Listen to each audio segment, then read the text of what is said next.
ગુજરાતમાં લાંબી રાહ બાદ ચોમાસાનું સત્તાવાર રીતે આગમન 3 જિલ્લામાં 3.5 ઇંચ સુધી નોંધાયો વરસાદ। રાજ્યભરમાં હળવાથી મધ્યમ વરસાદ અને મેઘગર્જના સાથે 40 થી 50 કિલોમીટરની ઝડપે પવન ફૂંકાવાનું અનુમાન। ઉત્તર ગુજરાત સૌરાષ્ટ્રમાં તાપમાન 40 ડિગ્રીથી વધુ નોંધાયું। રાજકોટ જિલ્લાના વિંછિયા પંથકમાં વરસ્યો વરસાદ। રેવણિયા અને પીપરડી સહિત આજુબાજુ ગામોમાં પવન સાથે ખાબક્યો વરસાદ। રોડ પર વહેતા થયા પાણી। ખેડૂતોએ અનુભવ્યો હાશકારો।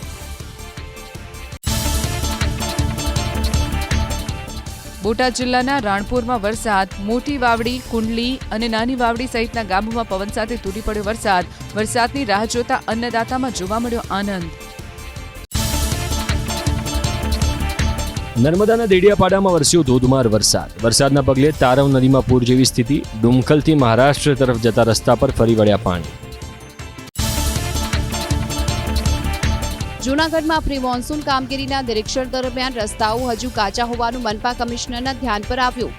બેદરકારી બદલ મહાનગરપાલિકાએ સંબંધિત કોન્ટ્રાક્ટર એજન્સી સામે હાથ ધરી દંડનાત્મક કાર્યવાહી।